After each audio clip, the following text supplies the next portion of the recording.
How to screenshot on your Motorola phone with Android 15. There are three ways to go about doing this. I'll show you the basic usual way, which is using the volume down button on your Motorola phone and the power button. You're going to press those down together at the same time.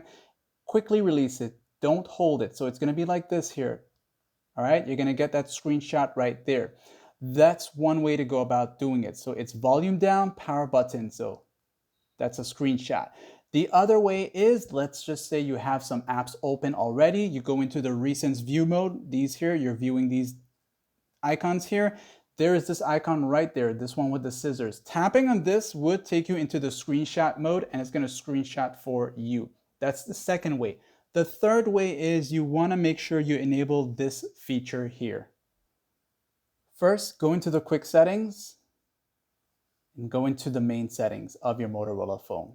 Type in the words 3-finger screenshot. So 3, and as you start to type it, it's going to show you the suggestion right here, 3-finger screenshot. Once you go into it, you want to make sure this is turned on. Usually it's turned off at default. So when you turn this on, basically what you're going to do is take your 3 fingers like this here and just kind of hold it down for about a second. It's going to screenshot for you. You're not swiping or doing anything, just 3 fingers like this here, and you'll see the screenshot appear right there. And that's the third way of how you can screenshot. If you learned something new for your Motorola phone, like and sub.